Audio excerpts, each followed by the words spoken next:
നമ്മുടെ ആഗ്രഹങ്ങളൊക്കെ നേടിയെടുക്കാൻ ഭയങ്കരമായി കഷ്ടപ്പെടണം, ഒരുപാട് കാര്യങ്ങൾ ചെയ്യണം എന്നൊക്കെയാണല്ലോ നമ്മൾ കേട്ടിട്ടുള്ളത് അല്ലേ? ഒരുപാട് വിഷ്വലൈസേഷൻ, കഠിനാധ്വാനം, അങ്ങനെ എന്തൊക്കെയോ. പക്ഷേ ഞാൻ നിങ്ങളോട് പറയാണ്, അതൊന്നുമല്ല സത്യം. വളരെ സിമ്പിളായിട്ടുള്ളൊരു രഹസ്യം ഇതിന് പിന്നിലുണ്ടെന്ന് പറഞ്ഞാൽ നിങ്ങൾ എന്തു പറയും? ഒരുപക്ഷേ നമ്മൾ വിചാരിക്കുന്നതിലും എത്രയോ ലളിതമായിരിക്കാം ഈ സംഭവം. ദാ ഇതാണ് നമ്മൾ ഇന്ന് സംസാരിക്കാൻ പോകുന്ന ആ ഒരു വലിയ രഹസ്യം. സംഗതി വളരെ സിമ്പിളാണ്, പക്ഷെ ആരും അത് ശരിക്ക് ചെയ്യുന്നില്ല. എന്തുകൊണ്ടായിരിക്കും അത്? ഇത്ര എളുപ്പമുള്ള ഒരു കാര്യം എന്തുകൊണ്ടാണ് നമുക്ക് പലപ്പോഴും ചെയ്യാൻ പറ്റാതെ പോകുന്നത്? ശരി, നമുക്കിതിന്റെ ഉള്ളിലേക്കൊന്ന് ഇളങ്ങിച്ചെല്ലാം. ഓക്കെ, അപ്പം നമുക്ക് ആദ്യം തന്നെ തുടങ്ങാം. എന്താണ് ഈ മാനിഫെസ്റ്റേഷനെ പറ്റിയുള്ള ഏറ്റവും വലിയ തെറ്റിദ്ധാരണ? നമ്മൾ പഠിച്ചുവെച്ച പല കാര്യങ്ങളും സത്യം പറഞ്ഞാൽ നമ്മളെ തെറ്റായ വഴിയിലേക്കാണ് കൊണ്ടുപോകുന്നത്. അപ്പോ ആ കെട്ടുകളൊക്കെ നമുക്ക് ഒന്ന് അഴിച്ചു നോക്കാം. നമ്മളെ പഠിപ്പിച്ചിരിക്കുന്നതെന്താ? കഷ്ടപ്പെടണം, ഫോഴ്സ് ചെയ്യണം, കൺട്രോൾ ചെയ്യണം, ആഗ്രഹങ്ങളുടെ പിന്നാലെ ഓടണം എന്നൊക്കെയാണ് അല്ലേ? പക്ഷെ ക്വാന്റം ലോകത്തിന്റെ സത്യം അതല്ല. അവിടെ വേണ്ടത് യോജിപ്പാണ്, ലാളിത്യമാണ്, സമർപ്പണമാണ്. നമ്മൾ എന്താണോ ആഗ്രഹിക്കുന്നത് അതായിത്തീരലാണ്. ബലം പ്രയോഗിച്ചൊരു കാര്യം നേടാൻ നോക്കുന്നത് അത് ശരിയായ വഴിയല്ല.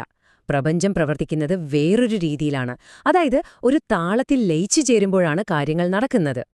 ഇതാണ് നമ്മൾ മനസ്സിലാക്കേണ്ട ഏറ്റവും പ്രധാനപ്പെട്ട കാര്യം. നമ്മളൊരു കാര്യത്തിനു വേണ്ടി നിർബന്ധിക്കുമ്പോൾ, അതായത് നമ്മുടെ ഇച്ഛാശക്തി ഉപയോഗിച്ച് അതിനെ പിടിച്ചു വലിക്കാൻ നോക്കുമ്പോൾ, യഥാർത്ഥത്തിൽ നമ്മളൊരു തടസ്സമാണ് ഉണ്ടാക്കുന്നത്, ഒരു ഫ്രിക്ഷൻ. വ്യക്തമായൊരു സിഗ്നൽ പ്രപഞ്ചത്തിലേക്ക് പോകുന്നതിന് പകരം നമ്മൾ ചുമ്മാ ബഹളം വെക്കുകയാണ് ചെയ്യുന്നത്. അപ്പോൾ ശരി, ഇതെങ്ങനെയാണ് പ്രവർത്തിക്കുന്നത് എന്നതിന്റെ അടിസ്ഥാന തത്വത്തിലേക്ക് നമുക്ക് വരാം. ഇതിനെ നമുക്ക് ക്വാണ്ടം കണ്ണാടി എന്ന് വിളിക്കാം. ഈയൊരു ആശയം, അതായത് ക്വാണ്ടം ഫീൽഡ് ഒരു കണ്ണാടി പോലെയാണെന്നുള്ള ആശയം കിട്ടിയാൽ മതി, ബാക്കിയെല്ലാം ക്ലിയറാവും. എന്താണ് ഈ ക്വാണ്ടം ഫീൽഡ്? അതായത് നമുക്ക് കാണാൻ പറ്റാത്ത പക്ഷേ എല്ലാ സാധ്യതകളും ഒരുപോലെ നിലനിൽക്കുന്ന ഒരു ലോകം.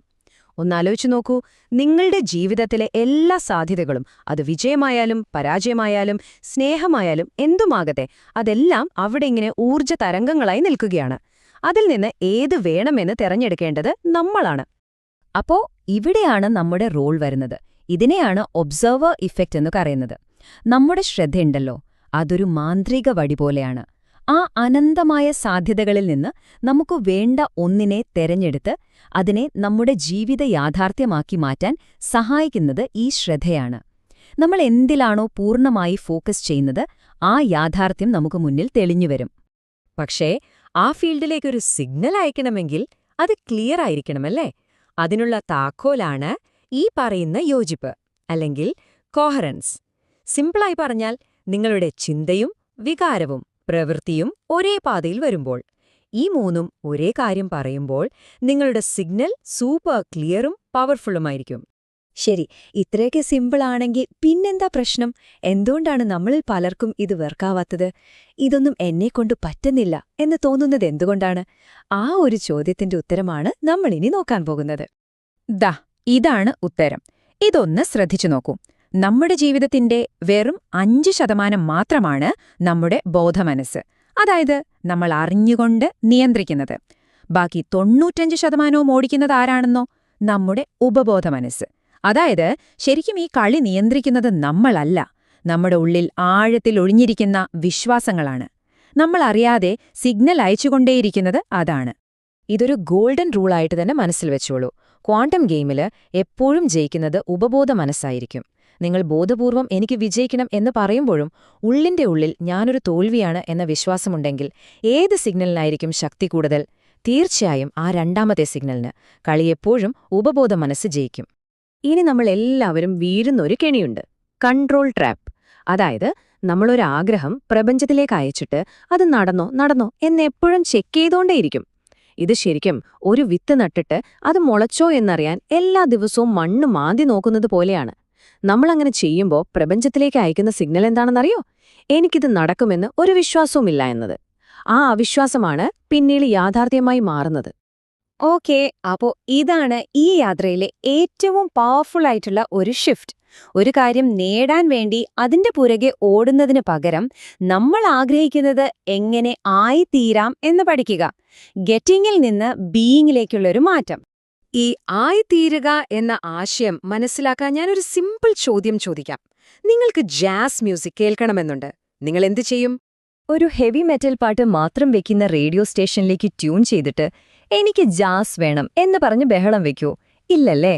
അത് മണ്ടത്തരമല്ലേ? നമ്മൾ എന്തു ചെയ്യും? നമ്മൾ ആ റേഡിയോയുടെ ഫ്രീക്വൻസി മാറ്റും, ജാസ് വരുന്ന സ്റ്റേഷനിലേക്ക് ട്യൂൺ ചെയ്യും. അത്രയേ ഉള്ളൂ. ഇതുപോലെ തന്നെയാണ് നമ്മുടെ ജീവിതവും. പുറത്തുള്ള ലോകത്തെ മാറ്റാൻ ശ്രമിച്ചിട്ട് കാര്യമില്ല. നമ്മുടെ ഉള്ളിലെ ഫ്രീക്വൻസി, നമ്മുടെ ആന്തരിക അവസ്ഥ, നമ്മൾ ആഗ്രഹിക്കുന്ന യാഥാർത്ഥ്യത്തിലേക്ക് ട്യൂൺ ചെയ്യണം. ഈയൊരു വാക്യമാണ് ഈ മുഴുവൻ സംസാരത്തിന്റെയും കാതൽ. ഒന്നുകൂടി ശ്രദ്ധിച്ചു കേൾക്കുക. നിങ്ങൾക്ക് വേണ്ടത് എന്താണോ അതല്ല നിങ്ങൾക്ക് കിട്ടുന്നത്. നിങ്ങൾ എന്താണോ അതാണ് നിങ്ങൾക്ക് കിട്ടുന്നത്. നിങ്ങളുടെ ഉള്ളിലെ അവസ്ഥ, നിങ്ങളുടെ വൈബ്രേഷൻ, അതാണ് പ്രപഞ്ചത്തിലേക്കുള്ള ഏറ്റവും പവർഫുൾ സിഗ്നൽ. നിങ്ങൾ ആരാണോ അതാണ് നിങ്ങളിലേക്ക് ആകർഷിക്കപ്പെടുന്നത്. അപ്പോ എങ്ങനെയാണ് നമ്മളതായിത്തീരുക? സിമ്പിളാണ്. നിങ്ങൾക്ക് സമ്പത്ത് വേണമെന്നുണ്ടെങ്കിൽ അത് കിട്ടുന്നതിന് മുൻപ് തന്നെ നിങ്ങൾ ഉദാരമനസ്കനായി പെരുമാറി തുടങ്ങുക. നിങ്ങൾക്ക് സ്നേഹം വേണമെന്നുണ്ടെങ്കിൽ അത് കിട്ടുന്നതിന് മുൻപ് തന്നെ നിങ്ങളുടെ ഹൃദയം തുറക്കാൻ പഠിക്കുക. ആരോഗ്യം വേണമെന്നുണ്ടെങ്കിൽ ഇപ്പൊ തന്നെ നിങ്ങളുടെ ശരീരത്തെ സ്നേഹത്തോടെ പരിപാലിച്ചു തുടങ്ങുക. ആ അവസ്ഥയെ ഇന്ന് ഈ നിമിഷം മുതൽ ഉൾക്കൊള്ളുക. ശരി, ഇതൊക്കെ കേൾക്കാൻ നല്ല രസമുണ്ടല്ലേ? പക്ഷേ എങ്ങനെ ഇത് നമ്മുടെ ജീവിതത്തിന്റെ ഒരു ഭാഗമാക്കും? ഇതൊരു ദിവസേനയുള്ള പരിശീലനമാക്കി മാറ്റാൻ എന്തു ചെയ്യാൻ പറ്റും? നമുക്ക് നോക്കാം. ആദ്യം മനസ്സിലാക്കേണ്ട കാര്യം ഇതാണ്: മാനിഫെസ്റ്റേഷൻ എന്ന് പറയുന്നത് ഒരു പെർഫോമൻസ് അല്ല, ഒരു പ്രാക്ടീസാണ്. ഒറ്റ ദിവസം കൊണ്ട് മാജിക് കാണിക്കുന്ന ഒരു പരിപാടിയല്ല ഇത്. ഇത് ദിവസവും ചെയ്യേണ്ട ഒരു പരിശീലനമാണ്. നമ്മൾ ജിമ്മിൽ പോയി ശരീരം ബിൽഡ് ചെയ്യുന്നത് പോലെ നമ്മുടെ മനസ്സിനെ ട്യൂൺ ചെയ്യാനുള്ള ഒരു പരിശീലനം. അപ്പോ അതിന് കുറച്ച് ക്ഷമയൊക്കെ വേണം. നിങ്ങളുടെ ജീവിതത്തിൽ ഉൾപ്പെടുത്താൻ പറ്റുന്ന വളരെ ലളിതമായ 3 സ്റ്റെപ്പുകളുണ്ട്. 1. രാവിലെ എഴുന്നേറ്റ് ഉടൻ ഫോൺ എടുക്കുന്നതിന് പകരം ഇന്ന് ഏത് ഫ്രീക്വൻസിയിലാണ് ഞാൻ ജീവിക്കാൻ പോകുന്നത് എന്ന് സ്വയം ചോദിക്കുക. 2. പകൽ സമയത്ത് നിങ്ങളുടെ ശരീരത്തെ ഒരു കോമ്പസ് പോലെ ഉപയോഗിക്കുക. എവിടെയെങ്കിലും ഒരു ടെൻഷൻ തോന്നുമ്പോൾ അതൊരു സിഗ്നലായി കണ്ട് ഒന്ന് നിന്ന് ശ്വാസമെടുത്ത് സ്വയം റീസെറ്റ് ചെയ്യുക. 3. രാത്രി ഉറങ്ങുന്നതിനു മുൻപ് ആ ദിവസത്തെ ഒന്ന് മനസ്സിലിട്ട് ഓടിച്ചു നോക്കുക. കുറ്റബോധത്തോടെയല്ല, മറിച്ച് എപ്പോഴൊക്കെയാണ് നിങ്ങൾ യോജിപ്പിലായിരുന്നത്, എപ്പോഴൊക്കെയാണ് അല്ലാതെ ഇരുന്നത് എന്ന് തിരിച്ചറിയാൻ മാത്രം. ഈ ചെറിയ ശീലങ്ങൾ വലിയ മാറ്റങ്ങൾ കൊണ്ടുവരും. ഒരു കാര്യം എപ്പോഴും ഓർമ്മ വേണം: ഈ യാത്രയിൽ നമ്മൾ ചിലപ്പോൾ വീണുപോകും, താളം തെറ്റും. അത് വളരെ സാധാരണമാണ്. അതിൽ ടെൻഷൻ അടിക്കേണ്ട കാര്യമില്ല.